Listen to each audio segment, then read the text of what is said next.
क्या हम माँ बाप की ऐसी सेवा, ऐसी खिदमत कर रहे हैं? ऐसी ऐसी औलाद, तारीख के औराक पढ़िए तो ऐसी ऐसी औलाद गुजरेगी कि बाप भी जेल में और बेटा भी जेल में। बाप की उम्र 90 साल और बेटे की उम्र 50 साल। बाप भी जेल में और बेटा भी जेल में, लेकिन दोनों पक्के नमाजी। बेटे ने देखा कि मेरा बाप जेल के अंदर है और 90 साल की उम्र है और नमाज एक भी वक्त की नहीं छोड़ता है और मैं भी नहीं छोड़ता हूं, और जेल में ठंडा पानी मिलता है, सर्दियों की सख्त रात है, सर्दियों की इस ठंडी रात में ठंडे पानी से वुजू बनाते वक्त मेरे बाप को बार बार एलर्जी हो जाती है, नज़ला होता है, जुकाम होने लगता है, उसको फीवर आ जाता है। तो क्या करना चाहिए? उसका 50 साल का बेटा रात में ईशा की नमाज के बाद अपने बाप को बिस्तर पर सुला देता था कि तुम सो जाओ, फजर में उठना है। बाप उसी जेल के अंदर सोने लगता और बेटा तांबे के लोटे में पानी भरता, बेटा तांबे के लोटे में पानी भरता और उस पानी को, उस लोटे को अपने पेट से लगा लेता और सुबह फजर की अजान तक, फजर की नमाज तक उस लोटे को अपने पेट से लगाए रखता कि पेट की गर्मी से पानी में कुछ गर्मी आ जाए, इस पेट की गर्मी से पानी में कुछ हरारत आ जाए। और जैसे ही फजर का वक्त होता बेटा फौरन अपने बाप को वो पानी देता, जो कदरे गर्म हो जाता, थोड़ा बहुत उसकी ठंडक मिट जाती और थोड़ी गर्मी आ जाती। कहता बेट बाबू जल्दी से वुजू बनाइए, पानी ठंडा हो जाएगा। और उसका बाप जल्दी से वुजू बनाता। मेरे प्यारे साथियों, ये वाकया कई चीजों की तरफ इशारा कर रहा है। पहला इशारा तो ये करता है कि 90 साल के बावजूद बाप फजर तक की नमाज कज़ा नहीं कर रहा है, जेल की सलाखों में होने के बावजूद बाप नमाज का आदी है और बेटा पूरी रात लोटे को अपने पेट से लगाकर पानी को गर्म कर रहा है कि पेट की गर्मी से पानी कुछ गर्म हो जाए। ये बाप की खिदमत का एक अनोखा वाकया है। मेरे भाइयों, जरा अंदाजा लगाओ कि ऐसी औलादें आज कहाँ मिलेंगी, ऐसी बच्चे आज कहाँ हैं जो अपने माँ बाप की ऐसी खिदमत करने वाले हों, जो अपने माँ बाप की ऐसी सेवा करने वाले हों। फरमाया वला तउक़न्न वालिदैक व इन्नमा राकन तख़रुज मिन अहलिक व मालिक। अपने माँ बाप की कभी भी नाफरमानी मत करना, अगरचे वो दोनों तुम्हें तुम्हारे बीवी बच्चों से दूर होने का हुक्म दे दें और मालो दौलत को छोड़ देने का ऑर्डर दे दें, इसके बावजूद तुम अपने माँ और बाप का दिल मत दुखाना और उनकी खिदमत करते रहना, उनकी नाफरमानी कभी मत करना। 2 चीजें हो गई। तीसरी चीज पर आइए नौजवानों, तीसरी चीज। पहली चीज शिर्क मत करना, चाहे जला दिए जाओ या कत्ल कर दिए जाओ, पहली चीज। दूसरी चीज अपने माँ बाप की कभी नाफरमानी मत करना। और तीसरी चीज की तरफ इशारा कर रहे हैं अल्लाह के नबी माज, वला तत्रुकन्न सलातन मक्तूबतन मुतअम्मिदन। आए माज, फर्ज नमाज कभी भी किसी भी हाल में मत छोड़ना। फर्ज नमाज, ताकीद देखिए, ताकीद पर ताकीद। ला तत्रुकन्ना सलातन मक्तूबतन मुतअम्मिदन। हरगिज हरगिज कभी भी किसी भी हाल में तुम फर्ज नमाज मत छोड़ना। सलातन मक्तूबतन फर्ज नमाज, मुतअम्मिदन कसदन जानबूझकर, आमदन जानबूझकर कभी भी फर्ज नमाज कसदन मत छोड़ना। हॉस्पिटल जाना है, बाप बीमार है, जल्दी से लेके जा रहे हैं, अजान हो रही है, जल्दी से वुजू बनाइए। मस्जिद में आप जाएंगे, 15 मिनट के बाद जमात होगी, 15 बाप की हालत सीरियस है, जल्दी से वुजू बनाइए, फर्ज 4 रकात पढ़िए ज़ोहर की और फौरन एम्बुलेंस में बैठिए और बाप को लेके जाइए, सुन्नत छोड़ दीजिए, जाइए। ये है फर्ज नमाज जो कभी भी किसी भी हाल में तुम्हें नहीं छोड़ना है। बाप बीमार, बेटा बीमार, लेकिन आप मस्जिद में जाएंगे देर लगेगी, फिर 15 मिनट जमात का इंतजार करेंगे देर लगेगी। इस हाल में बेटा सीरियस हो सकता है, आपको जल्दी लेके जाना है, ज्यादा बुरी कंडीशन है, फौरन घर में 4 रकात हल्की सी नमाज पढ़ लीजिए। इन्ना आतैना कल कौसर फसल्लि लिरब्बिका वनहर इन्ना शानिअका हुवल अब्तर। दूसरी रकात में कुल हुवल्लाहु अहद अल्लाहु समद लम यलिद। 4 रकात पढ़िए और फौरन अपनी औलाद को, अपने बेटे, बाप, माँ, कोई भी बीमार हो उसको लेके जाइए। ऐसे मौके पर सुन्नत छोड़ दीजिए। ये है फर्ज नमाज को किसी भी हाल में न छोड़ने का मतलब है। ला ततरुकन्ना सलातन मक्तूबतन मुतअम्मिदन कसदन अमदन, जानबूझकर फर्ज नमाज मत छोड़ना। बाप हॉस्पिटल में एडमिट है या बेटा हॉस्पिटल में एडमिट है, अब ऐसी मजबूरी में आपको क्या करना है? 4 ज़ोहर पढ़ लीजिए, उसी के साथ 4 असर पढ़ लीजिए। पता नहीं असर में मुझे कहाँ जाना पड़े, बेटे का चेकअप कराना पड़े, ये कराना पड़े, तो आप ज़ोहर के साथ असर मिला लीजिए, या ज़ोहर को थोड़ा लेट कर दीजिए और असर को थोड़ा पहले कर लीजिए और दोनों नमाजें एक साथ पढ़ लीजिए। मगरिब और इशा भी आप ऐसे ही कर सकते हैं कि मगरिब के साथ इशा पढ़ लीजिए। आप पढ़ना है, लेकिन जो किसी भी कंडीशन में छोड़ी नहीं जा सकती है। फरमाया ला ततरुकन्ना सलातन मक्तूबतन मुतअम्मिदन, फर्ज नमाज को नमाज कभी भी किसी भी हाल में तुम्हें तर्क नहीं करना है, छोड़ना नहीं है, कसदन जानबूझकर। अगर छोड़ दोगे तो क्या होगा? फ़इन्न मन तरका सलातन मक्तूबतन मुतअम्मिदन फ़क़द बरियत मिन्हु ज़िम्मतुल्लाह। जो शख्स फर्ज नमाज को कसदन अमदन जानबूझकर छोड़ देता है, टाइम है लेकिन नहीं पढ़ रहा है, अजान हो रही है, रुक जाओ, इंडिया पाकिस्तान का मैच आ रहा है, आखिरी ओवर रह गया है, आखिरी ओवर देख ले तब जाएंगे। वो ओवर देखा तब तक मस्जिद में गया, जमात हो चुकी है। इसको कहते हैं अमदन और जानबूझकर छोड़ना। अमदन और कसदन जानबूझकर छोड़ना इसको कहते हैं। आप दुकान पर बैठे हैं, अजान की आवाज हो रही है, अब बेटे को फोन कर रहे, बेटे जल्दी आओ, तुम बैठो दुकान पे, मैं नमाज पढ़ने जाऊंगा। अब जब तक बेटा आ रहा है तब तक आप दुकान पे बैठ के शॉपिंग कर रहे हैं, और जब बेटा आया अब आप नमाज पढ़ने के लिए जा रहे हैं। मेरे भाइयों, जब नमाज पढ़ने के लिए मस्जिद में पहुंचे तो जमात हो चुकी है, जबकि उसूल ये था कि दुकान बंद करते, बेटे से भी कहते कि चलो नमाज पढ़ने, बाप भी पढ़ता और बेटा भी पढ़ता। मेरे भाइयों, दोनों को नमाज पढ़ना था। ये मस्जिद बन रही है इसलिए नमाज का टॉपिक उसी पर चिस्पा कर लीजिएगा, क्योंकि मस्जिद बनती ही इसलिए है कि उसमें इबादत हो, नमाज पढ़ी जाए। मस्जिद बना ली लेकिन नमाजियों से खाली रहे तो कोई फायदा नहीं। मेरे भाइयों, जरा तसव्वुर कीजिएगा, फ़इन्न मन तरका सलातन मक्तूबतन मुतअम्मिदन, अगर फर्ज नमाज को कसदन जानबूझकर छोड़ दिया, बरियत मिन्हु ज़िम्मतुल्लाह, तो अल्लाह की जिम्मेदारी खत्म हो जाती है। मर जहां मरना है, किसी भी हाल में तू रहे, अब अल्लाह की भी कोई जिम्मेदारी नहीं। फ़क़द बरियत मिन्हु ज़िम्मतुल्लाह, अल्लाह की भी जिम्मेदारी खत्म हो जाती है। एक जगह अल्लाह ताला ने कुरान में फरमाया, वमन अअरज़ अन ज़िक्री फ़इन्न लहू मईशतन ज़न्का, मेरे जिक्र से एराज करोगे तो फ़इन्न लहू मईशतन ज़न्का, हम तुम्हारी रोजी को तंग कर देंगे, तुम्हारी रोजी को बंद नहीं कहा, तंग कर देंगे। आज बताइए, ये मसला है हमारे आपके सामने के नहीं? मौलाना साहब, बहुत पैसा कमाता हूं लेकिन रुकता नहीं है, बरकत नहीं होती है। मैं घर पे आता हूं, 1000-2000 रुपए रोज कमाता हूं, लेकिन उससे ज्यादा खर्चे हो जाते हैं, कभी कोई बीमार, कभी कोई। मेरे भाइयों, कितने लोग ऐसे हैं हमें मिल चुके हैं जो कहते हैं कि मौलाना एक महीने में हम 50-50 लाख रुपए कमाते हैं लेकिन बरकत नहीं है। गौर करें, वो ऐसा तो नहीं कि वो नमाजें तर्क करते हैं, क्योंकि जिक्र से मुराद यहां नमाज है। और अल्लाह ने कहा मन आरज़ा अन ज़िक्री, जिसने मेरे जिक्र से एराज किया, फ़इन्न लहू मईशतन ज़न्का, हम उसकी रोजी को तंग कर देंगे, हम उसकी रोजी को टाइट कर देंगे।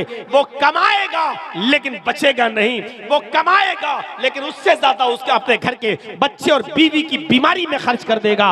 वो कमाएगा 2000, खर्चा होगा उसके घर का 5000, हम उसके खर्चे को बढ़ा देंगे, हम उसकी रोजी को तंग कर देंगे। ये अल्लाह ने कहा है। नमाज छोड़ने वालों, तुम मैं किसी मौलवी से ताबीज, गंडा और घर की बरकतों के लिए कोई दुआ पूछने की जरूरत नहीं है। तुम्हारे लिए सबसे बड़ी दुआ और सबसे बड़ा ताबीज यह है कि तुम नमाज पढ़ना शुरू कर दो। नमाज पढ़ना शुरू कर दोगे, घर में खैर बरकत के दरवाजे खुल जाएंगे। नमाज नहीं पढ़ोगे, अल्लाह ने यह नहीं कहा रोजी बंद कर देंगे। फ़इन्न लहू मई, क्या कहा? फ़इन्न लहू मईशतन ज़न्का, जो मेरे जिक्र से एराज करेगा। और सुनो, एराज करना किसको कहते हैं? एक मिसाल ये भी समझा दूं आपको ताकि दिमाग में बैठ जाए। नमाज छोड़ने की बात नहीं कही जा रही है। नमाज छोड़ने वाला मुसलमान है या नहीं, ये एक अलग टॉपिक है। अभी मैं अगर उस पर बोल दूं तो बड़ा हंगामा भी हो सकता है, इसलिए मैं फितने को हवा नहीं देना चाहता हूं। मेरे भाइयों, सिर्फ इतना, नमाज छोड़ने वाला या सिर्फ जुमे नमाज पढ़ते पूरे हफ्ते नमाज छोड़ने वाला, उसको मुसलमान कहा जा सकता है या नहीं कहा जा सकता, वो एक अलग मसला है। उसके तरफ हम अभी जाना ही नहीं चाह रहे हैं। हम एक नया फितना खड़ा नहीं करना चाह रहे हैं आपके दरमियान। लेकिन इतना बता दूं आपको, यहां नमाज छोड़ने वाले को नहीं कहा जा रहा है। मना रज़ान जिक्री कहा जा रहा, जो नमाज से एराज करेगा, यानी पढ़ेगा तो लेकिन टाइम पे टाइम। एराज करना किसको कहते हैं? बच्चा रो रहा है, बच्चा रो रहा है और भूखा है, और माँ टीवी देख के सीरियल देख रही है। अब टीवी तो कहाँ बहुत ज्यादा, अब तो वो है मोबाइल में ड्रामा देख रही है, सीरियल देख रही है माँ उसकी। बच्चा रो रहा है, माँ जानती है कि बच्चा भूखा है, माँ जानती है कि बच्चा दूध मांग रहा है, रो रहा है, लेकिन माँ कह रही रुक जाओ, अभी इसको दूध पाते पिलाती हूँ, पहले ये ड्रामा देख लूँ, आखिरी शॉट रह गया है एपिसोड का, ये देख लूँ मैं, और 10 मिनट उसी में लगा देती है। तो क्या कहा जाता है? माँ अपने बच्चे से एराज कर रही है। अब जब 10 मिनट पूरा हो गया, ड्रामा खत्म हो गया, नाटक खत्म हो गया, अब माँ गई, बच्चे को उठाया और उसने अपने पिस्तान से लगाया, दूध पिलाया। माँ ने दूध तो पिलाया है, लेकिन फिर भी बच्चे से रूगर्दानी की है। उसको जब बच्चे को दूध पिलाना था तब नहीं पिलाया, उसने नाटक जब तक पूरा नहीं देख लिया तब तक उसने बच्चे को दूध नहीं पिलाया। तो क्या कहा जाएगा? माँ ने एराज किया बच्चे से, माँ ने रूगर्दानी की बच्चे से, माँ ने बच्चे से मुंह फेरा, यानी नाटक में इतनी मुनहमिक हो गई कि बच्चे को भूल गई, हालांकि दूध पिलाया। ऐसे ही हम दुकान में बैठ गए, हम मैच देखने लगे, हम कहीं फंसे हैं और अजान हो रही है, नमाज अजान किया हय्या अलस सला, लेकिन हम ये काम पूरा कर लेंगे तब जाएंगे मस्जिद में, हम ये मैच पूरा हो जाएगा तब जाएंगे मस्जिद में, हमारा ये आखिरी चीज रह गई है, ये अगर हम छोड़ देंगे तो इनकम्प्लीट रहेगी, हम ये काम कर लें। ये 5 मरीज रह गए, जब तक इनको नहीं देख लेंगे तब तक, ये 5 ही तो रह गए, अभी हम इनको सबको दवा दे देते हैं। अब हम उनको देखने लगे और दुकान बंद नहीं की, देखने लगे, और उसके बाद जब 5 मरीजों को दवा दे दी, या हमने पूरा मैच देख लिया या पूरा हमने ड्रामा देख लिया, उसके बाद या हमने पूरे दुकानों को कस्टमर को निपटा दिया, उसके बाद हम जा रहे हैं नमाज पढ़ने, और नमाज पढ़ी लेकिन जमात हो गई। नमाज तो पढ़ी है आपने, लेकिन जमात निकल गई। जिस वक्त हय्या अलस सलाह कहा जा रहा था उस वक्त आप नहीं गए। एक कस्टमर है मेरी दुकान पे, मांग रहा भाई 5 किलो घी दे दो या 2 किलो तेल दे दो, हय्या अलस सलाह की आवाज आई, उसी वक्त छोड़ दो आप। अब आप सोचोगे यार 5 किलो घी ले लेगा तो 1 किलो घी पर अगर हमको 20 रुपए बच रहे हैं तो 5 किलो पर 100 रुपए, चलो तौलने वल्ले में लगा दिया। अब आप उस आदमी को रज़्ज़ाक समझ रहे हैं, रोजी देने वाला, आप अल्लाह को रज़्ज़ाक नहीं समझ रहे। अरे छोड़ो, 100 रुपए का नुकसान हो रहा है, होने दो। अगर यहां अल्लाह की खातिर मैं नमाज पढ़ने के लिए चला जाऊंगा तो अल्लाह 100 की जगह 1000 का भी इंतजाम कर देगा। वमन यत्तक़िल्लाह यजअल लहू मखरजा, जो अल्लाह से डरेगा अल्लाह उसके लिए निकलने का रास्ता बना देगा। व यरज़ुक़हु मिन हैसु ला यहतसिब, और ऐसी जगह से उसको रोजी देगा जहां से उसको वहमो गुमान भी नहीं होगा, उसने सोचा भी नहीं होगा कि हमें यहां से रोजी मिल जाए। ये है नमाज से एराज करने का मतलब नमाज पढ़ तो रहे हैं लेकिन जिस वक्त पढ़ना चाहिए उस वक्त नहीं पढ़ रहे हैं। 5 मरीजों को निपटाने के बाद पढ़ेंगे साहब, 5 कस्टमर को निपटाने के बाद पढ़ेंगे, 2 ओवर रह गए, पूरा हो जाए तब जाएंगे। ये खेल हम खेल रहे हैं, पबजी खेल रहे हैं, फला खेल रहे हैं, जब तक ये पूरा नहीं हो जाएगा तब तक नहीं। अब आप नमाज से एराज कर रहे हैं। अल्लाह ने एराज करने वालों से कहा, छोड़ने वालों से नहीं। छोड़ने वालों का अंजाम क्या होगा वो तो अल्लाह ही बेहतर जाने। हम बता ही नहीं सकते कि नमाज छोड़ने वालों की सजा क्या होगी जहन्नम के अंदर। हम एराज करने वाले उनके बारे में बतला रहे हैं जो पढ़ते हैं लेकिन टाइम पे टाइम टाल मटोल कर, हैं, उनके बारे में बता रहे हैं। वमन अरज़ अन ज़िक्री फ़इन्न लहू मईशतन ज़नका, जो मेरे जिक्र से नमाज से एराज करेगा हम उसकी रोजी को तंग कर देंगे। ये 5 वक्त की नमाज पढ़ने वालों का हाल है, जो नमाज तो पढ़ते हैं लेकिन टाइम बे टाइम, उनकी रोजी को हम तंग कर देंगे। तो बेनमाजियों की रोजी का क्या हाल होगा? अब आप कहो मौलाना साहब काफिर तो इतने हैं हिंदुस्तान में कि जिनकी गिनती नहीं है। अब आप बताओ, उनको तो खूब मिल रही है रोजी रोटी, है? अंबानी को देखो कितना अमीर है।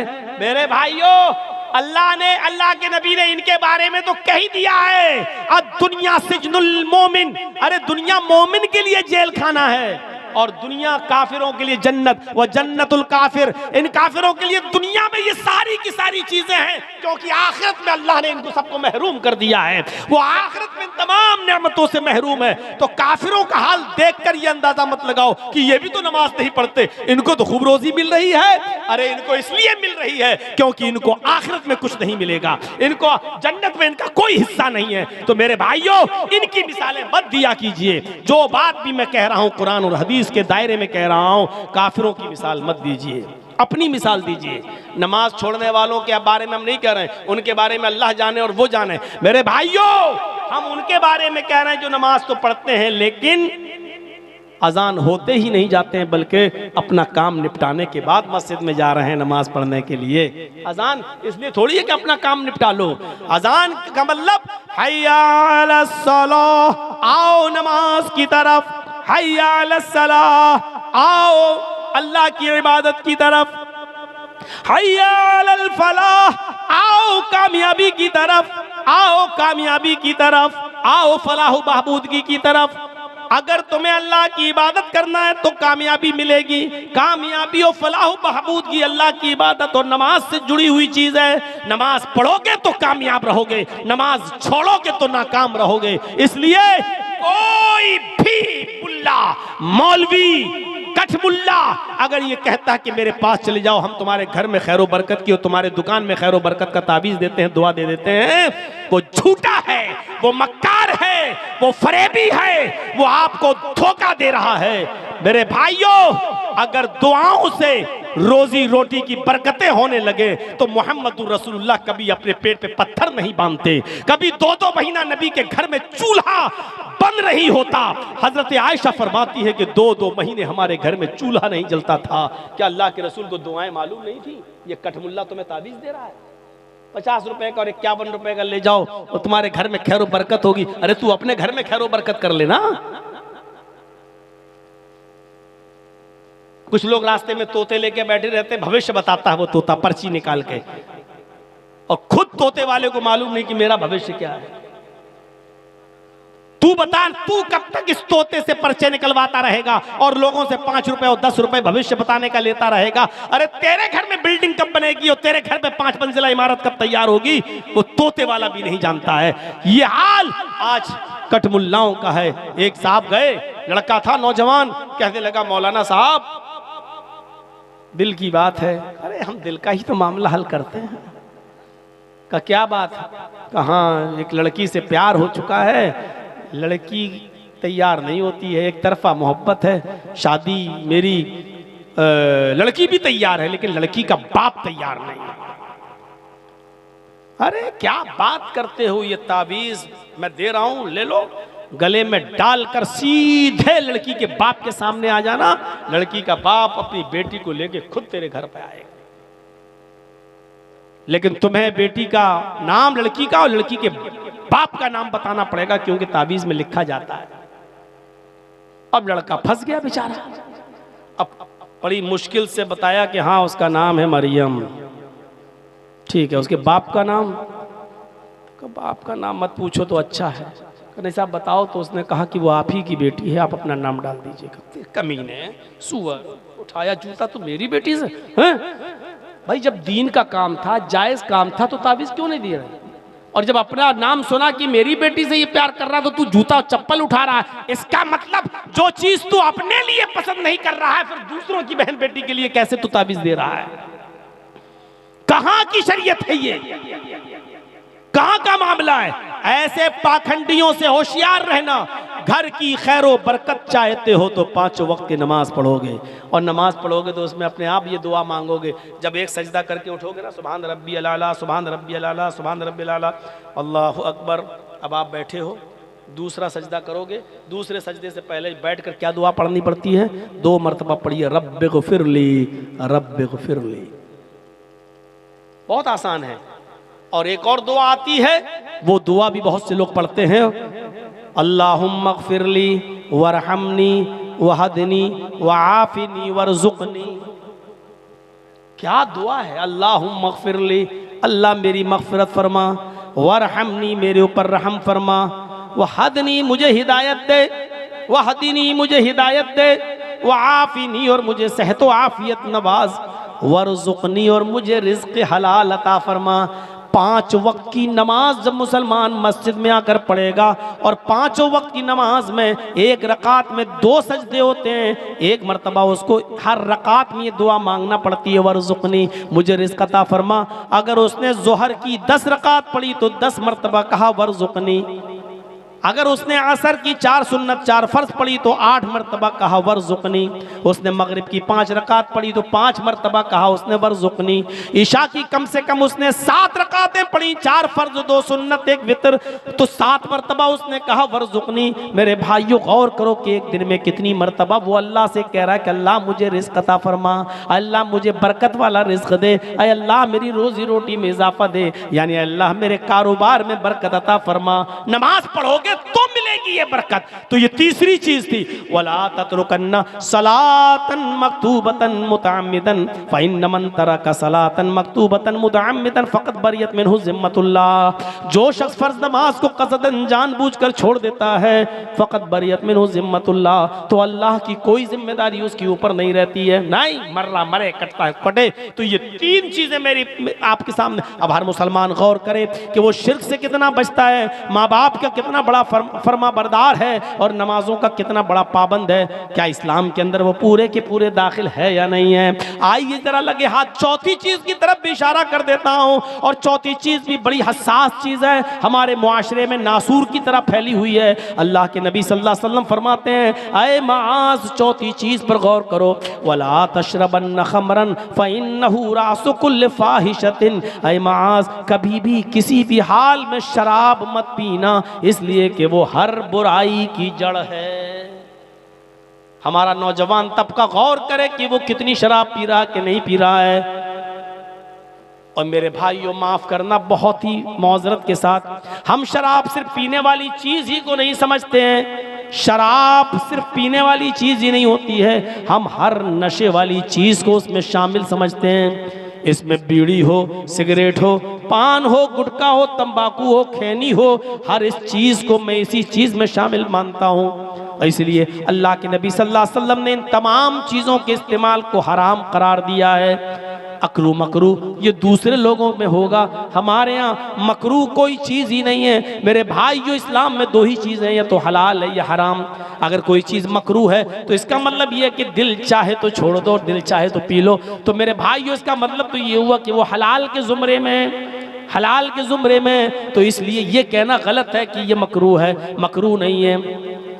शराब को हाथ मत लगाना, फ़इन्नहु रासु कुल्लि फ़ाहिशतिन, ये हर बुराई की जड़ है। शराब सिर्फ बुराई नहीं है, बल्कि एक शराब के पीने के बाद दूसरे गुनाह करने का भी, यानी शराब पीना खुद एक गुनाह, लेकिन शराब पीने के बाद और भी गुनाह होने लगते हैं। शराब पी के टुन घर में घुसे, माँ करिए मना किया था फिर पी के आया, और तेरी माँ का, तेरी में अपनी माँ को ही माँ बहन की गाली, अपनी बहन को भी गाली, बाप को गाली, भाई को गाली, और ऐसी गंदी गंदी गाली जो तू नशे में देता है, जिसको कोई मर्द भी सुनना गवारा नहीं करता, तेरे घर की औरतों को सुनना पड़ता है। हजरत उस्मान गनी रज़ियल्लाहु ताला अन्हु से रिवायत है, कि एक पुराने जमाने का वाक़या अल्लाह के नबी सल्लल्लाहु अलैहि वसल्लम ने बयान किया कि एक बड़ा नेक आदमी था, बहुत इबादत गुजार आदमी था। सुनन नसई की रिवायत है। बहुत नेक और परहेजगार आदमी था और हर तरीके के गुनाह से बचा हुआ था, लेकिन कपड़े का बिजनेस करता था। अपने सर पर कपड़ा लाद कर मोहल्ले मोहल्ले और गांव गांव जाकर कपड़ा बेचता था। उस जमाने में एक औरत थी जो बेवा हो चुकी थी, लेकिन बड़ी अय्याश थी, बेवा हो चुकी थी और वो नौजवानों को अपनी तरफ माइल करती थी। जो खूबसूरत लड़का देखती थी उसको अपनी तरफ माइल करना चाहती थी। उसकी एक खादिमा थी, एक नौकरानी थी। उसने अपनी नौकरानी को हुक्म दिया कि देखो कोई खूबसूरत लड़का अगर तुम्हें नजर आए तो उसको मेरे पास लेकर आना। उसकी नौकरानी ने एक दिन उसको बताया कि एक शख्स है जो कपड़े का बिजनेस करता है, अपने सर पर कपड़ा लाद कर बाजारों में और दुकानों में और इधर से उधर मोहल्ले में बेचता है। बड़ा खूबसूरत आदमी है, बड़ा खूबसूरत नौजवान है, कहो तो मैं उसको लेकर आऊं। कहा कि ठीक है, उसको लेकर आओ। जैसे ही उस नौकरानी ने उस नौजवान को देखा तो कहने लगी कि मेरी मालिकन है, वो तुम्हें बुलाना चाहती हैं और तुमसे कोई मसला पूछना चाहती हैं। चलो कुरान और हदीस यानी तुम उसको उसके यानी उस मजहब के मुताबिक उसका मसला बता दो। इसने सोचा कि कोई दीन का मामला है, जिस मजहब पर ये लोग अमल करते थे, लिहाजा चलो हम चलते हैं, तुम्हारी मालिकन को कोई मसला है तो बता देते हैं। ये नौकरानी उसको लेकर गई, ये खातिमा उसको लेकर गई। अंदर घुसती है तो दरवाजा बंद हो जाता है। कहती है आइए दूसरे दरवाजे में। उसने दूसरा दरवाजा खोला। जब ये हजरत दूसरे दरवाजे में दाखिल हुए तो दाखिल होने के बाद दूसरा दरवाजा बंद हो जाता है। कई दरवाजों के अंदर लेकर गई, वहां उसकी मालिकन बैठी हुई थी, बेवा औरत बैठी हुई थी जो बड़ी खूबसूरत थी और हसीन और जमील थी। उसने अपनी बांदी को नौकरानी को हुक्म दिया कि तुम अब जा सकती हो, और उसने कहा कपड़ा दिखाओ। वो बेवा औरत इनसे कहने लगी मुझे कोई मसला नहीं पूछना है, मुझे सिर्फ आपसे कपड़ा देखना है। वो अपना कपड़ा दिखाने लगे, ये देखो ये देखो, ये इतने मीटर, ये इतने गज, ये इतने गज, सब कपड़ा दिखाने लगे। लेकिन वो कहने लगी कि मुझे कपड़ा भी नहीं देखना है। ओ दुनू मिन्नी, तुम मेरे करीब आ जाओ, मैं तुमसे मिलना चाहती हूँ, मुझे तुमसे आज तलज्जुज़ है, यानी लज्जत हासिल करना है। आओ मेरे साथ, आओ जिना करो मेरे साथ, हम बिस्तरी करो। इन्होंने कहा माज़अल्लाह, अल्लाह की पनाह, ये चीज़ हराम है। उस औरत ने उनको चारों तरफ से घेर लिया। कहा कि तुम नहीं जानते, दामन में फंस चुके हो, निकलोगे तो तुम्हारी नेकी पर और तुम्हारी अमानतदारी पर धब्बा लगेगा। ऐसा शोर करूंगी कि मेरे शोर से पूरा मोहल्ला जाग जाएगा। अब तुम्हारे सामने 3 रास्ते हैं, इनमें से तुम्हें एक पर अमल करना है, या फिर समझ लो कि तुम पूरे इलाके में रुस्वा हो जाओगे और लोग कहेंगे देखो इबादत करता है और काम इतना बुरा है, इतने कमरे के अंदर घुसकर एक औरत के साथ जिना करने, हम तो फौरन तुम्हारे ऊपर इल्जाम लगा देंगे। ये चारों तरफ से बेचारा नेक आदमी फंस चुका है बुरी तरीके से। कहता है कि अच्छा मेरे सामने ऑप्शन क्या है। उसने एक और कमरे के अंदर ले